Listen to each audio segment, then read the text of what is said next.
and welcome back to the epic March of the Dwarves. You reach a small lake by a birchwood. Your feet hurt and your eyes still sting. God damn it, we don't have that much stamina, do we? Don't we? Spreads across your face nonetheless. You've covered a decent distance on the first day of your big journey. You pitch your camp and lie down to sleep on the hard forest floor. When you awake in the morning, your legs are stiff and achy. Trying not to feel sorry for yourself, you throw your rucksack over your shoulder. You're a dwarf, and dwarves don't complain. Main road, back road. Back road would lead us up to here, but our objective's here.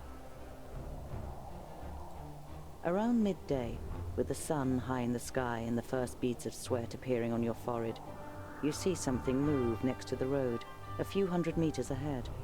Some crows are pecking at something in the long grass.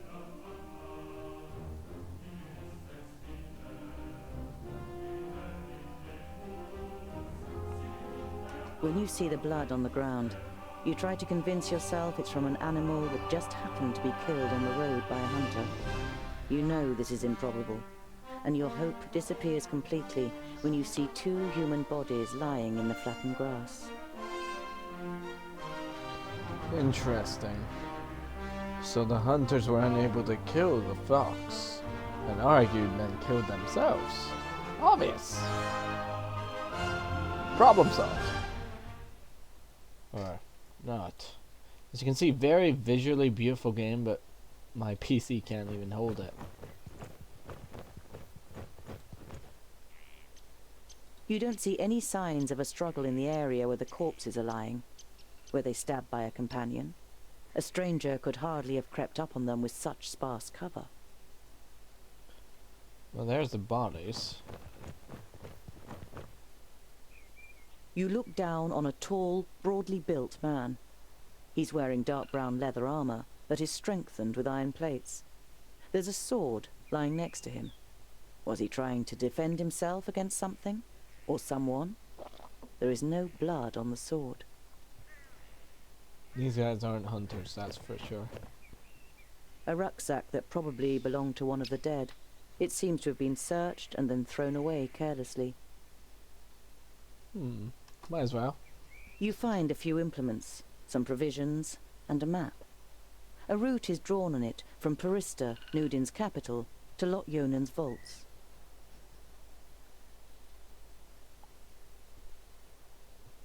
Nudin to Odd.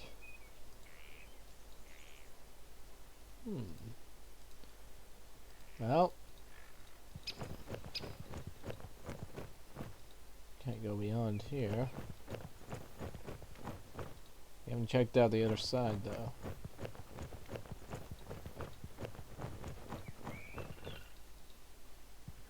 This game is all about exploring. It was based on a German novel called The Dwarves. And oh, hold on. Ah, the bush.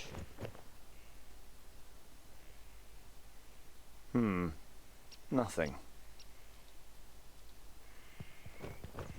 Why would there be a bush animation there if it were with nothing? Everything must be questioned.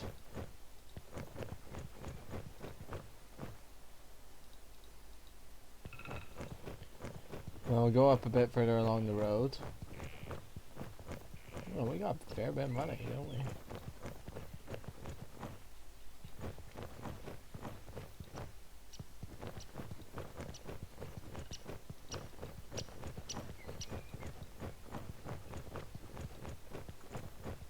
You scour the area once more and ask yourself what to do next.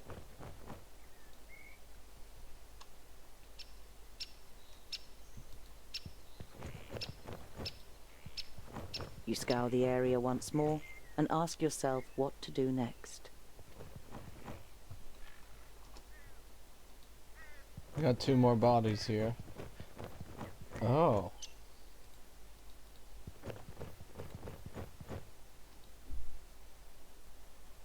By Vracus. There are some narrow stab wounds in the man's chest. The cuts are too big to have been made by arrows, but too small for sword wounds. Maybe a rapier? There's another rucksack here. How did I miss these lies in bodies? front of you, dressed in an expensive robe.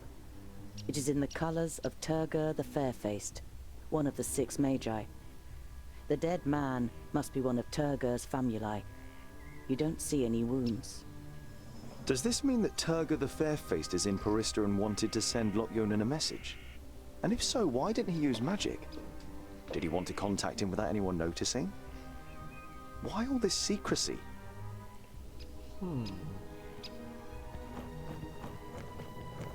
Wait, there's a rucksack here, and I want to search the bloody thing. But Tungo's being stubborn. Damn it, Tungo! Right, we'll just leave and we gotta continue on our journey. You scour the area once more and ask yourself what to do next. Well, we have to screw it. We got enough provisions, we stole from him. So, it would only be kind and fair if we bury him. Like, I did get a map from him. I did look in that bag. It's time-consuming and strenuous work digging shallow graves in the ground with a stick and covering the corpses with a few stones. But it should at least keep the crows from their feasting for a while. You continue on your way so as to put a few more miles between you and your grisly find before night falls.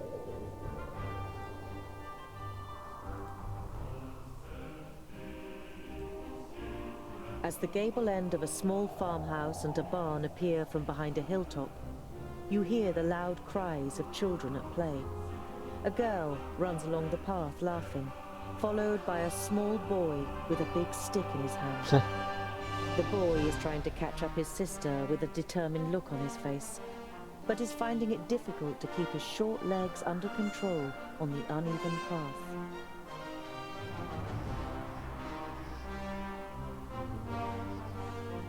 Ah, let's be trying. You walk towards the children. As you raise your hand to greet them, the boy catches sight of you. His eyes grow wide, and he points to you with a chubby little finger. All he can manage to say is, "There." Now the girl has turned to face you too. Before you can say a word, she lifts her little brother up into her arms and runs screaming towards the farmhouse. Without rushing, you follow the children to the farmhouse, into which they've disappeared. After a few moments, they reappear, accompanied by their parents. Their father is a thick-set man with grey hair. I am Opatia. This is my wife, Remsa. Nice The blonde names. woman nods a greeting almost imperceptibly and clasps her daughter tightly to her. She looks you over with an anxious expression. It's I a know. pleasure to meet you. I'm a My dwarf with name a is short Tungo. beard. You try to make your voice sound as harmless as possible.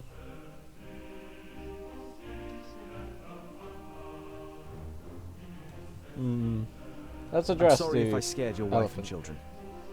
The man waves dismissively. No. It's just that my fair woman is especially jumpy these days. The orcs have been spotted near Calmstead. You should take it more What the hell's seriously. Calmstead? The farmer's wife clutches her daughter even tighter before the girl finally protests.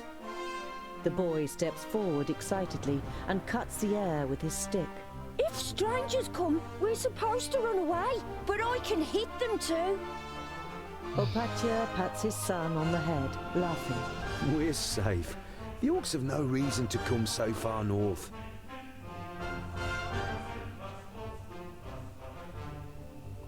Wouldn't it be better to move to one of the bigger villages if there are orcs around? The farm is our livelihood. We can't just leave the place. The fields don't look after themselves. King Tilligorn's cavalry will take care of the orcs, or Lokyonen and his magi. But the cavalry can't be everywhere at once. Even a handful of orcs would be enough to finish us. Once the seeds are planted, I'll build the hideaway, just as you wish. But what use is a hideaway if we've nothing to eat in the autumn?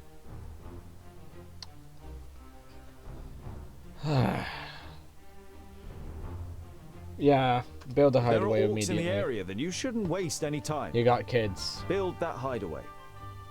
The dwarf is right. Remsa gives you a thankful smile before turning to her husband. We'll take care of the other problems when we come to them. The most important thing is that we're safe. Opatia stays silent for a moment, a gloomy expression on his face, before shrugging his shoulders. All right then. Dwarves do know best when it comes to orcs. Exactly. Now. Because Over the they're last few calmer. days, have you seen 2 travelers heading east? Opatia looks at his wife, but she shakes her head. Why do you ask? I found them. 2 dead bodies on the side of the road. A good day's march east from here. Dead bodies? She hastily covers her son's ears. Was it orcs? No. Remsa, what would orcs be doing up here? Wouldn't be It was probably bandits just either. bandits. You bid farewell and set off on your way. The children follow you for a while, before saying their goodbyes in laughter and running back towards the farm.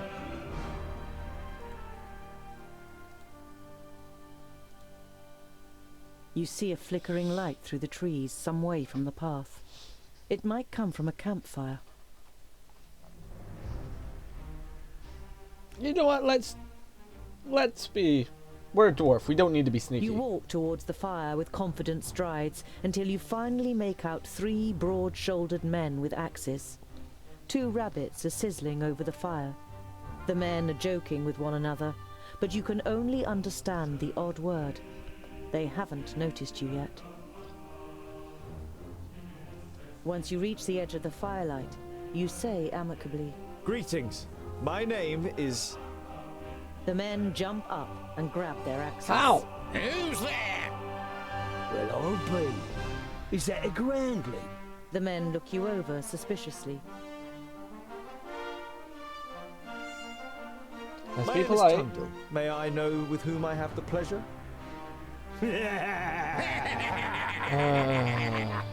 Bandits.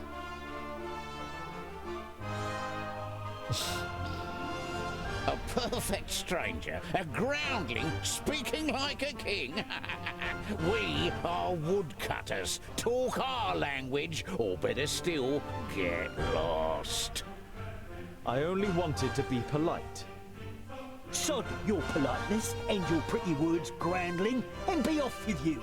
The man strengthens his grip on the axe and glares at you with sinister yellow eyes.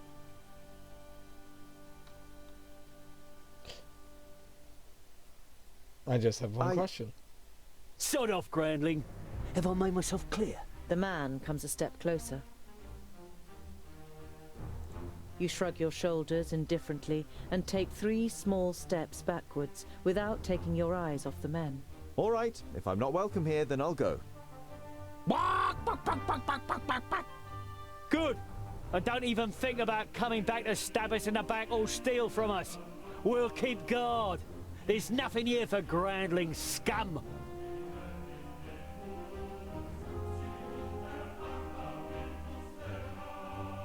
Your heart is pounding, and you confront the man a little more courageously than you feel. I'm no thief, and I'm certainly no murderer. I only wanted to see if... There's no point even Ha! talking to All him. groundlings are thieves and good for nothings.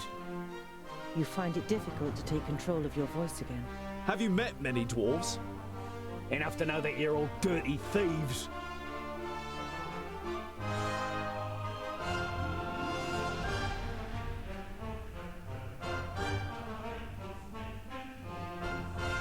Now consider this. I am a dwarf with an axe, and I don't use my axe for cutting down trees. The men are visibly unsettled and lower their axes a little. The next morning, Ah! axes, faces full of hate, fists and heavy boots flicker through your befuddled mind. Your first attempt to move fails when pain shoots through every bone, tried. every muscle and every nerve in your body. It's a long time before you manage to sit up and tend to your wounds in the early sunlight. There's no trace of the woodcutters. They must have thrown you into the undergrowth near the campfire once they were finished with you. God damn it! You reach the banks of the Warder and can see Axeldale on the other side, but there isn't a bridge for far and wide. The fishermen's boats glide over the water, which sparkles in the sun. None of the men see. You look at the cold, dark water. You once read a legend in a book. Elria, the goddess of water, did not like the children of the Forge and cursed the dwarves, so that they would drown in any waters beyond their kingdoms. Oh. Yeah, I'm gonna You leave. I'm gonna just walk over here. You look down on a large village on the banks of the Warder. The guards on... God damn woodcutters, man. I couldn't help it. I couldn't help but get cocky. They said bonk, bonk, bonk, bonk, and I had to reply.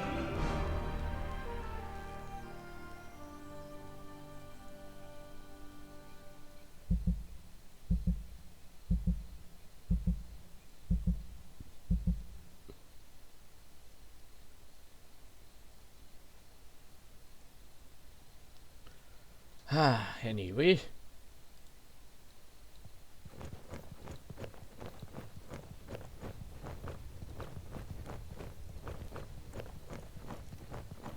The double gate is made of strong planks, sturdy but still much less solid than the fixed parts of the palisade. Security has been forgone here for practical reasons. Never a good idea when building fortifications. Orc skulls. You're not sure it's wise to taunt the beasts with the severed heads of their fellow kind. Do they really care, though?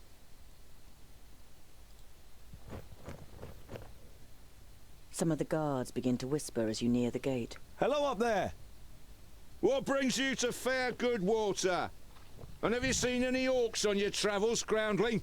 The man leaning over the palisade eyes you up and down carefully.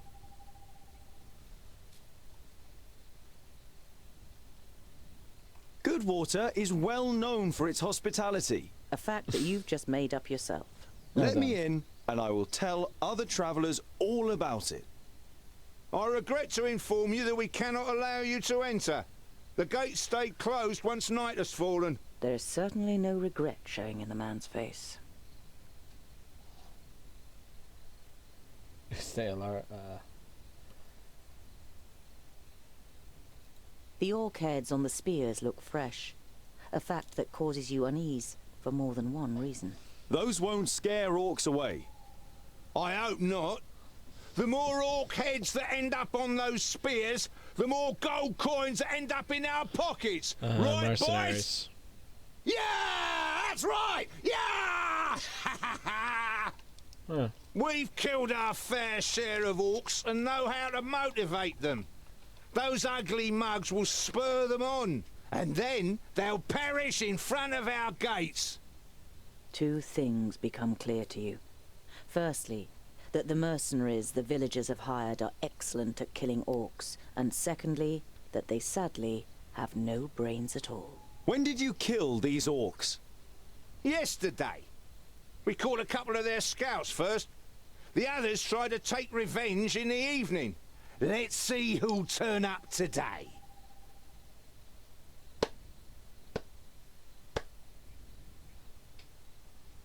Do you want me to be mauled by the orcs? Let me in. You're pleased to notice that your voice sounds more accusatory than worried. The free peoples of Girdlegard have always stood side by side against the beasts of Tion. The mercenary seems to weigh up his options, but then shakes his head. Put a few miles between yourself and us, and then you should be safe. As safe as you can be these days. Very well. Look, I'm a dwarf. I'm a craftsman. And I'm a blacksmith. And a dwarf. yeah, see, same argument. Let me tell you, your gate might look solid, but it won't withstand a real orc assault. The murmuring all around him makes the man pause for a moment.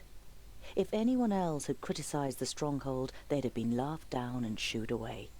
But no one understands defense systems like the dwarves. A dwarf blacksmith who just happens to be standing in front of our gate?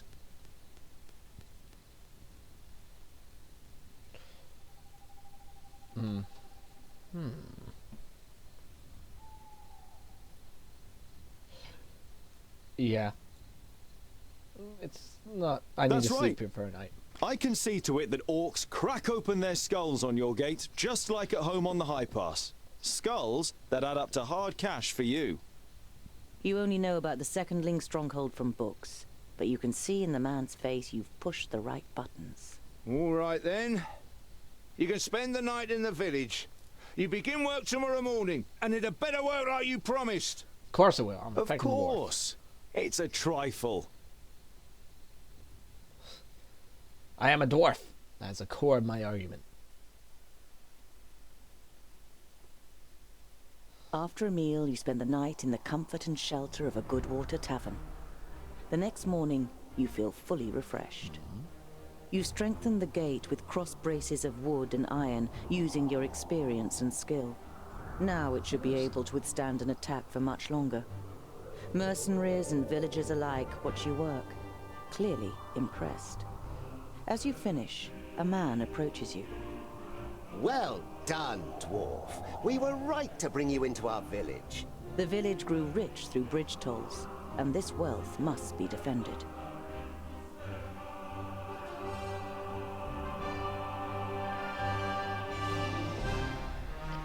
There's no point in demanding. You're proud of what you've achieved in such a short time. I've learned what the You've even diplomacy does invested for me. more time than was wise. I was happy to help. But half the day is lost, and I must be on my way. A strong dwarf like you will always be welcome here in Goodwater. Be careful out there. Who knows where the orcs might be lurking? An uneasy feeling has been your constant companion since you left Goodwater.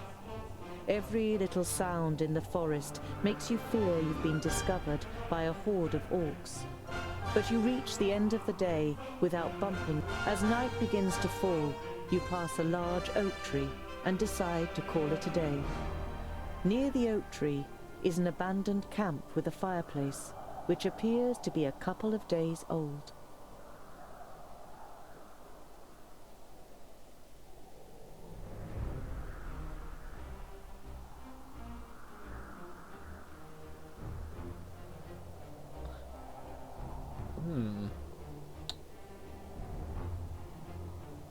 Considering that they killed orcs, they were fresh, which can only lead to the conclusion. You swing yourself up the trunk and then pull up your baggage after you. You're prepared to sleep in a tree like a bird if it means escaping the orcs' attentions. You sling your rope twice around your stomach and the trunk of the tree to stop you from falling accidentally. You close your eyes and dream. You see North Pass and smell the fresh, icy wind that sweeps over the peaks of Great Blade and Dragon's Tongue. But the harmony is interrupted by the hideous roar of an unending flood of orcs throwing itself unceasingly against the fortification. You smell the disgusting green blood of the orcs and taste the rancid fat of their armor on your tongue. The bitter taste becomes stronger until it's unbearable and wrenches you out of your dream. You open your eyes and are surprised at the brightness as a glance at the sky confirms that it's still night. Your eyes move towards the ground, and what you see makes the blood in your veins freeze. Oh, come on. I had the right to be suspicious, though, because why would it give you an option like that? There's no point in setting up comfortably in the ground when the guys on the mercenaries back in good weather say, oh, that we killed some fresh orc scouts. Convenient. Huh? Real convenient.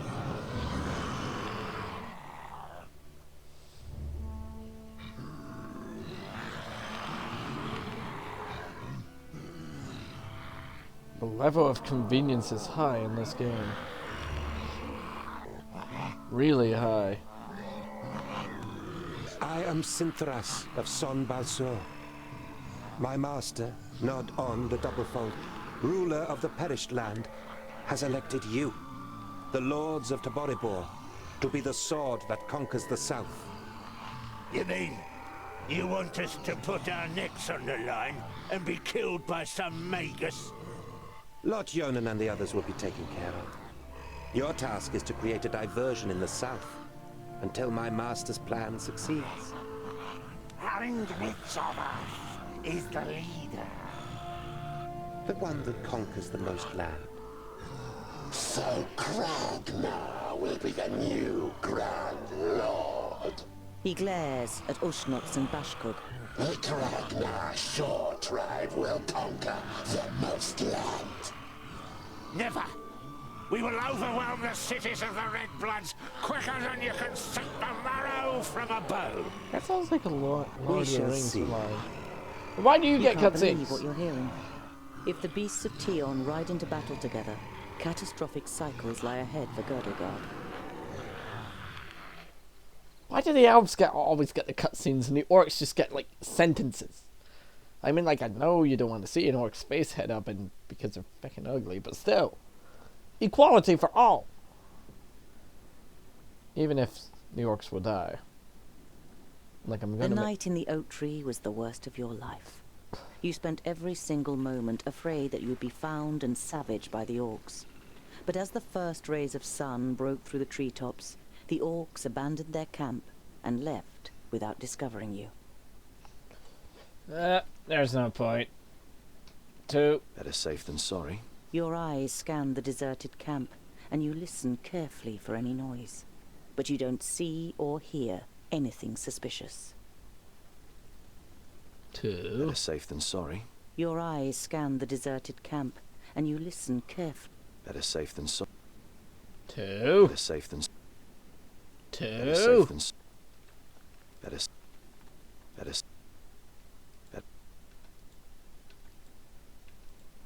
Better. Must be safe. Or maybe the game's wanting something to happen. Who knows? Okay. Next time we're going to be exploring this camp.